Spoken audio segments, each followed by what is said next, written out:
السلام علیکم، میں ہوں اعجاز شیخ۔ بجلی کے بلوں میں ہوش ربا اضافے نے عوام کے صبر کا پیمانہ لبریز کر دیا۔ ان میں غصے کی شدید لہر پائی جاتی ہے۔ لوگ اپنے بلوں کو جلا رہے ہیں اور وہ کہتے ہیں کہ ہم یہ بل کسی صورت ادا نہیں کریں گے، اور عوام نے بجلی کے بلوں میں اس ناقابل برداشت اضافے کو یکسر مسترد کر دیا ہے۔ ایک سال میں بجلی کے بلوں میں تقریباً 100% اضافہ ہوا ہے، اور اس کی ایک وجہ بلوں میں کئی طرح کے ٹیکسز شامل کرنا ہے۔ بجلی کے ٹیرف میں اضافے کے ساتھ کئی طرح کے ٹیکسز کے نام پر ایک بڑی رقم ان بجلی کے بلوں میں وصول کی جا رہی ہے۔ ایک بل اگر 7,500 کا ہے تو اس میں 5,500 روپے کے ٹیکسز شامل کر کے 12,500 روپے کا بل بھیجا جا رہا ہے۔ اس کے علاوہ tariff adjustment, fuel adjustment, uniform quarterly adjustment کے نام پر پچھلے مہینوں کی رقم رواں مہینوں میں لی جا رہی ہے۔ اس کے علاوہ ماضی میں جو سبسڈی دی گئی اس کو وصول کرنے کے لیے ڈیفرڈ FCA کے نام پر وصولی کی جا رہی ہے۔ پاور سیکٹر کا گردشی قرضہ اتارنے کے لیے بھی رقم صارفین سے وصول کی جا رہی ہے۔ اس کے علاوہ پاور ہولڈنگ سرچارج وصول کیا جا رہا ہے۔ اگر کسی کی الیکٹریسٹی کاسٹ 35,000 روپے ہے تو اس میں مختلف ایڈجسٹمنٹ اور ٹیکسز شامل کر کے یہ رقم 52,000 وصول کی جا رہی ہے۔ بجلی کے بلوں میں یہ اضافہ کیسے اور کیوں ہوا، آئیے اس کی وجوہات جانتے ہیں۔ یہ کہانی شروع ہوتی ہے سن 1990 سے۔ سن 1990 سے جو پہلے بجلی بنتی تھی اس کو گورنمنٹ مینیج کرتی تھی۔ 1993 میں نون لیگ کی حکومت نے ایک نئی IPP independence power producer policy متعارف کروائی۔ اس سے پہلے واپڈا اس سب کو مینیج کرتی تھی، مگر اس وقت کی گورنمنٹ نے یہ ڈیسائیڈ کیا کہ واپڈا پورے ملک کی پاور انرجی کو مینیج نہیں کر سکتا، اس لیے اس سیکٹر کو پرائیویٹائز کر دیا جائے۔ واپڈا چونکہ بہت بڑا ادارہ ہے اس لیے اس کی نجکاری ممکن نہیں تھی، اس لیے انہوں نے یہ پالیسی بنائی کہ فورن انویسٹرز پاکستان میں آ کر پاور پلانٹس لگائیں، اور حکومت ان فورن انویسٹرز کو بہترین مراعات اور منافع کا پیکیج فراہم کرے گی۔ اس کا آغاز کے الیکٹرک سے ہوا۔ حکومت نے ایک ایسی پالیسی بنائی جس کو سورن گارنٹی کہتے ہیں، جس کے مطابق حکومت پاکستان ان انویسٹرز کو یہ گارنٹی دے گی کہ وہ کبھی خسارے میں نہیں جائیں گے اور ہمیشہ منافع کمائیں گے۔ اور حکومت نے ایک ایسی پالیسی مرتب کی جو کسی بھی صورت اسٹیٹ کے حق میں نہیں تھی۔ اس پالیسی کے مطابق حتیٰ کہ وہ انویسٹرز جو انویسٹ کریں گے یہاں پر اس کی رقم بھی حکومت پاکستان ادا کرے گی، یعنی کیپیسٹی چارجز بھی حکومت پاکستان ادا کرے گی۔ کیپیسٹی چارجز میں کیا چیزیں شامل ہیں؟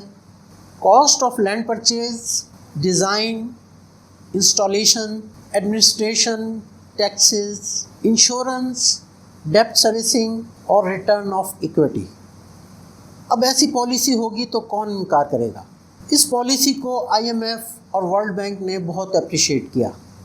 حکومت نے ایک ایسا کانٹریکٹ بنایا جس کے تحت ان انویسٹرز کو پبلک کی ٹیکس منی سے حکومت پاکستان سبسڈائز کرے گی۔ اب کیا ہوا کہ نئے پلانٹس تو لگ گئے اور ہماری پاور جنریشن کیپیسٹی بھی بڑھ گئی۔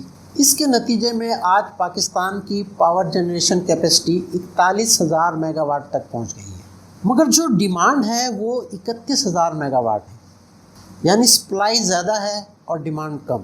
تو اب آپ سوچ رہے ہوں گے کہ پھر یہ لوڈ شیڈنگ کیوں ہوتی ہے؟ اس کی وجہ ہمارا جو ڈسٹریبیوشن کا نظام ہے وہ صرف 22,000 میگا واٹ ہی صارفین تک پہنچا سکتا ہے۔ اس میں اس سے زیادہ کیپیسٹی ہی نہیں ہے، یعنی آپ جو بجلی بنا رہے ہیں وہ تمام آپ صارفین تک پہنچا ہی نہیں سکتے، مگر ان کے چارجز گورنمنٹ کو ان IPPs کو ادا کرنے ہیں، چاہے آپ وہ بجلی استعمال کریں یا نہ کریں۔ اور اس کا نتیجہ یہ ہوا کہ حکومت پاکستان کو کیپیسٹی چارجز کی مد میں ایک بھاری رقم ان IPPs کو ادا کرنا پڑتی ہے۔ یعنی پاور سیکٹر کو حکومت پاکستان ایک بہت بڑی سبسڈی ادا کر رہی ہے۔ رواں سال کے بجٹ میں 1 ٹریلین روپے کی سبسڈیز رکھی گئی ہیں، جن میں سے صرف پاور سیکٹر کو 579 روپے کی سبسڈیز ادا کی جا رہی ہیں، اور ان میں زیادہ تر آئی پی پیز کو تقریباً 310 بلین روپے کی سبسڈیز ادا کی جا رہی ہیں۔ اور ایک حیرت کی بات کہ یہ سبسڈیز ان آئی پی پیز کو کیپیسٹی چارجز کی مد میں ادا کی جا رہی ہے، یعنی کہ انہوں نے جو زمین خریدی، پلانٹ لگایا، اس کے عوض یہ رقم ادا کی جا رہی ہے۔ ان پیسوں سے ہم ان سے کوئی بجلی نہیں خرید رہے، یعنی کہ جو سبسڈی ان آئی پی پیز کو دی جا رہی ہے اس کا 70% صرف کیپیسٹی چارجز کی مد میں ادا کیا جا رہا ہے، اس سے ہم ان سے کوئی بجلی نہیں خرید رہے، اور باقی 30% فیول ایڈجسٹمنٹ چارجز وغیرہ کی مد میں ادا کیے جا رہے ہیں۔ کے الیکٹرک کو 315 بلین روپے کی سبسڈی ادا کی جا رہی ہے، یعنی کہ پورے پاکستان کے پاور سیکٹر کو جو 579 بلین روپے کی سبسڈی ادا کی جا رہی ہے، اس میں سے صرف کے الیکٹرک کو 315 بلین روپے کی سبسڈی ادا کی جا رہی ہے۔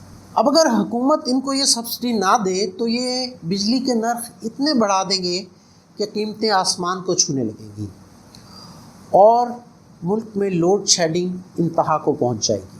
اس کے علاوہ 50 بلین روپے پیٹرولیم سیکٹر کو سبسڈی دی جا رہی ہے، جو کہ حکومت ختم کرنے جا رہی ہے، جس کے نتیجے میں پیٹرول مزید مہنگا ہوگا۔ اب یہ سبسڈی حکومت کیوں ختم کرنے جا رہی ہے؟ اس کی وجہ آئی ایم ایف سے معاہدہ ہے، جس کے تحت آئی ایم ایف نے حکومت پاکستان کو پابند کیا ہے کہ ان آئی پی پیز پر کوئی ڈیوٹی یا ٹیکس نہیں لگانا۔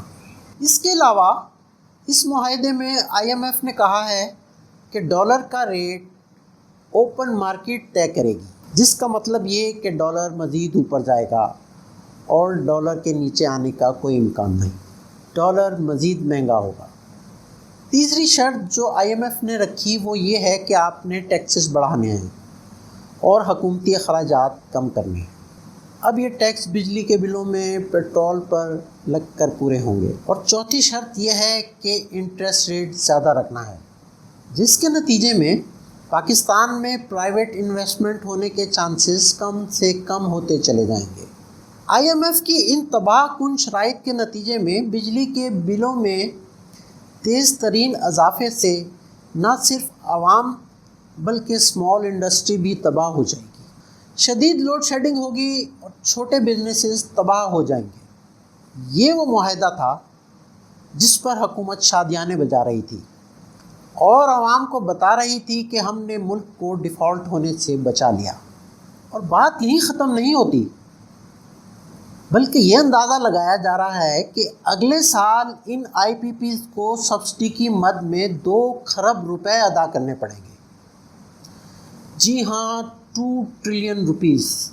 ابھی ہم ان کو 310 بلین روپے کی سبسڈی دے رہے ہیں، جو کہ ڈالر کے ریٹ اوپر جانے سے اور مزید وجوہات کی بنا پر اگلے سال اندازہ لگایا جا رہا ہے کہ 2 کھرب تک پہنچ جائے گی، اور آپ اندازہ لگا سکتے ہیں کہ حالات کیا ہوں گے۔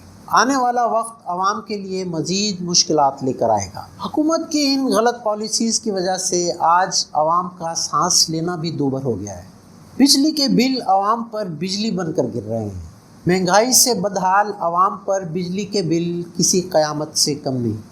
لوگ اپنے گھروں کی چیزیں بیچ کر بجلی کے یہ بل ادا کر رہے ہیں، مگر کب تک؟ حکومت پاکستان نے آئی ایم ایف کو ان حالات سے آگاہ کرتے ہوئے ان سے یہ استدعا کی کہ ان شرائط میں نرمی کی جائے، مگر آئی ایم ایف نے صاف انکار کر دیا، بلکہ حکومت پر واضح کیا ہے کہ انہوں نے اگلے ہفتے پیٹرول کی قیمت میں بھی اضافہ کرنا ہے، تو عوام اس کے لیے بھی تیار رہے۔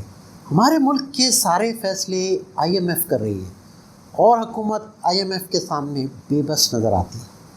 اگر ملک کو بچانا ہے تو ہمیں آئی ایم ایف سے جان چھڑانا ہوگی، آئی پی پی سے کیے گئے ان معاہدوں کو ری شیڈول کرنا ہوگا، ہمیں اپنی ایکسپورٹ اور امپورٹ میں توازن لانا ہوگا۔ ابھی ہم 82 بلین ڈالر کی امپورٹ کر رہے ہیں اور 39 بلین ڈالر کی ایکسپورٹ، اور ریمیٹنسز کی مد میں 30 بلین ڈالر کی آمدنی ہوتی ہے۔ اس طرح سے ہمیں $12 بلین کا خسارہ ہے۔ اس خسارے کو کنٹرول کر کے ہم قرضوں سے جان چھڑا سکتے ہیں۔ روپے کی قیمت کو مستحکم کرنا ہوگا۔ ڈالر اوپر جانے سے ہمارے اوپر قرضوں کا بوجھ مزید بڑھتا جا رہا ہے۔ حکومت کو اپنی ترجیحات بدلنا ہوں گی اور اپنی عیاشیوں اور افسر شاہی کو ختم کرنا ہوگا، اور سارا فوکس پاکستان کی اکانومی کو ٹھیک کرنے پر کرنا ہوگا۔